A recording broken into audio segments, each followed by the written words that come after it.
एक महत्त्वाची बातमी आहे। नाशिक जिल्हा बँक संदर्भात छगन भुजबळांचा गैरसमज झालाय असं प्रत्युत्तर भुजबळांनी केलेल्या आरोपावर माणिकराव कोकाटे यांनी दिलं।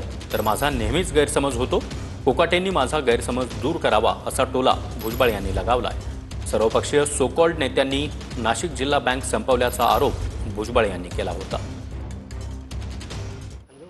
नाशिक जिल्ह्याची ही जी बँक जी आहे हे एकेकाळी महाराष्ट्रातली नव्हे हिंदुस्थानमधली दुसऱ्या क्रमांकाची बँक होती आणि एवढा मोठा प्लॅन होता शेतकऱ्यांच्या कर्जाचा, देशामध्ये दुसरा क्रमांक।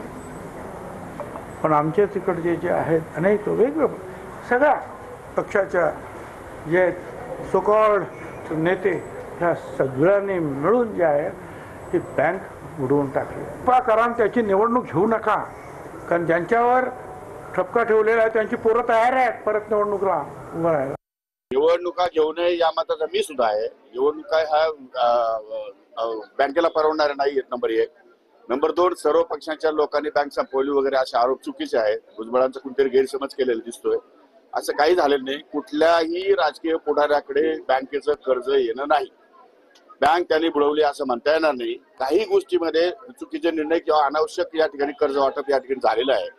तेवढ्या एका गोष्टीमुळे कर्ज वसूल न झाल्यामुळे बँक अडचणीत आलेली आहे आणि म्हणून कुठल्याही प्रकारचा राजकीय वशिला न ठेवता बँक सुरळीत चालावी यासाठी प्रशासक राहावा ही माझी पण धारणा आहे। ठीक आहे, माझा नेहमीच गैरसमज होतो, त्यांचा समज चांगला आहे ना, होऊ द्या। त्यांना म्हणा की अगोदर ही बँक कोणी बुडवली काय त्याची आपल्याला तर माहिती असेल तर सांगा ना, कशा रीतीने बुडवली गेली। ते 1 नंबरची बँक होती महाराष्ट्रातली आणि देशातली 2 नंबरची। मी काय तिथे नव्हतो संचालक, त्यामुळे त्याने आता सांगावं माझा गैरसमज आहे दूर करावा ना त्यांनी।